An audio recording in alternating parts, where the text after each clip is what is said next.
Hey everybody, it's Engineering in Heels here, and I'm here to answer a question that I get a lot and I think about a lot, which is, are designer heels worth it over a cheaper pair of heels that you can just pick up at the mall or online or whatever? So I'm going to go through a few things that I've noticed in my few years of wearing designer heels and kind of give you some backstory there. So hopefully you like it.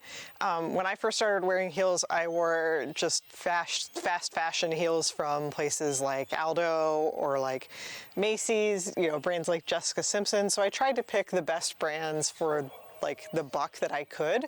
And I still really do believe that some of those cheaper brands such as Aldo aren't a bad buy if you're looking for something that you're only going to wear for a season or two, etc. But if you're going to go and you want to invest in a pair of heels, I am totally on the designer train. That's why I have so many pairs now. And I was cracking up before we started filming this because it was actually really hard for me to find a bad example of a heel that is bad quality. And this one really isn't even that bad of a quality. So anyway, I'll just go through that. The bad heel I have here is from Charlene Calzatura. They're in Italy.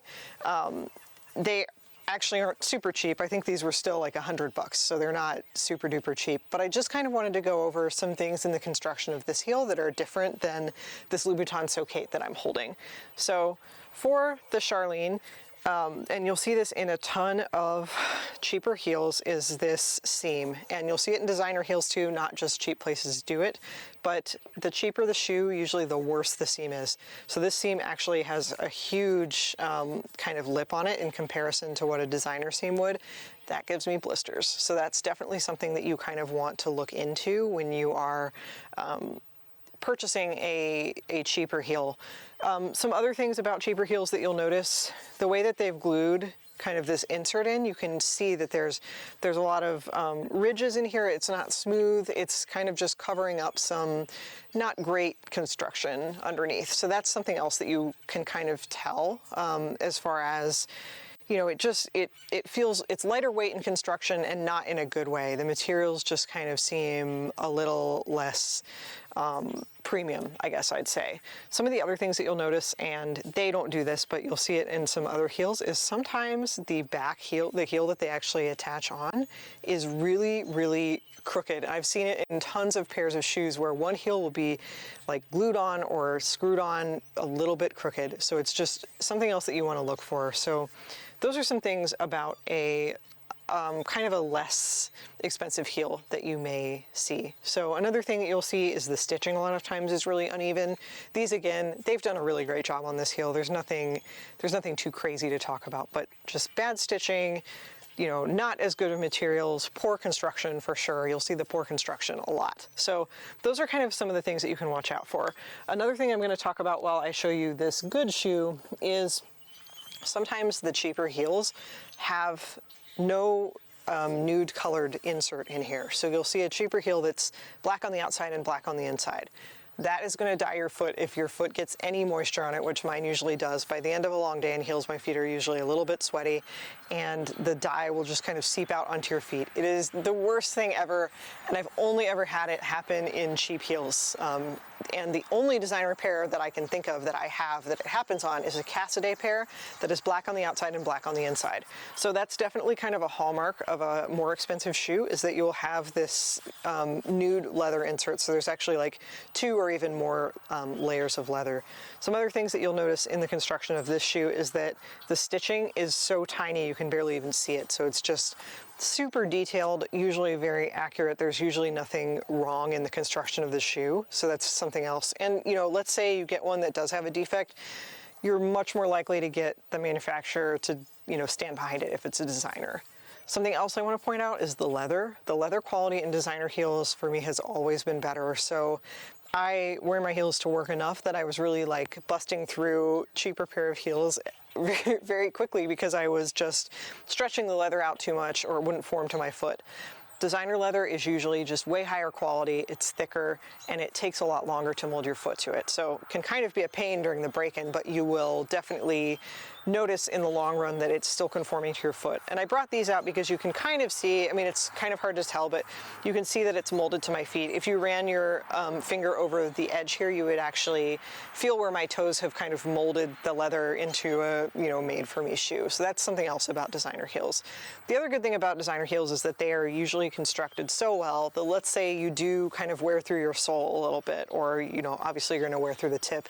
It's really easy to resole them. It's really easy to have a cobbler, you know, take it off and put a new sole on if needed. It's the same way for men's shoes. I know with my husband's dress shoes, like, he can get a whole new sole put on and then they just use the same upper, which is great because it, you know, saves the environment, it saves money, and you can wear those shoes for a very, very long time. My oldest pair of Louboutin heels, I think, is maybe 8 years old now, 7 or 8 years old, and they are just now starting to stretch out to the point of being uncomfortable, and those are my Pagals. So those I have worn enough, and they're old enough that finally that leather is just starting to break in a little bit too much, but they are still in excellent quality. I could still resell them. There's nothing, I mean, even in the footbed, there are some like toe imprints on my older shoes, but there's still a lot of footbed there. So definitely some things about designers that I love, and that's one of them, the wearability, the longevity of them. I've never had a pair of designer heels break on me, at least not that I can think of. So it's just, you know, you're going to have to buy what you can afford, but I definitely recommend investing in a really classic piece from a designer. If you're struggling with paying that much, you know, I understand that. That's why when I first started buying heels, I was buying ones that I could wear to work, like Pigalle or Socate, something that I could get a lot of wear out of, and something that I felt confident, you know, spending $600 some on. If you're kind of on the fence and you don't know if you want to, like I said, there are tons of, I've said this in other videos, there are tons of consignment shops that you can buy a designer heel from, and you can kind of just, you know, learn for yourself if you like them, if you find that they are better for you. I definitely think they are. I think they're just more consistent in construction. They're usually more consistent in sizing. The materials are better. The guarantee is usually better. You know, if you have a shoe break, they will definitely fix it. And I've never had a heel break off a designer heel. I have broken heels off of many a pair of cheap heels in my day, including one time when I was at an engineering conference, which was really wonderful. Terrible timing. So I was just kind of limping around that day with one shoe on because the heel had completely broken off. I actually had to go back and change. Luckily, I brought another pair. But yeah, so those are just some things to kind of go over. Like I said, I definitely recommend a designer heel. I think that you're going to get way many more years out of wearing them. I also love them. I think the style is also good too. You'll definitely see places like Steve Madden or Aldo really kind of copy what designers are doing, but it's just never in the same quality of workmanship or anything. Another thing that I'm adding here at the end is just usually if you buy a cheaper heel, it's going to be made in China. That's just where most, you know, cheaper goods are. All designer heels that I own are made in pretty much like Italy or maybe France. I'm trying to think of some other places. Those are like the two big ones. A lot made in Italy, obviously, because that's kind of shoe heaven. So anyway, hope you liked this video. I wanted to thank everybody on Patreon for your support. Being told to show you the outfit. I have Socates on with this as well. This was my outfit today. If you saw my post on Instagram, I was at Costco in this, so that's always fun. But yeah, I wanted to say thank you to all my Patreons. Thanks for supporting us in these videos. If you have any video topic ideas, I'm definitely here for those, so let me know. And if you haven't thought about subscribing to Patreon, please think about it. I always put links in here. And then I'm at Engineering and Heels over on Instagram, and then please subscribe here on YouTube. Thank you.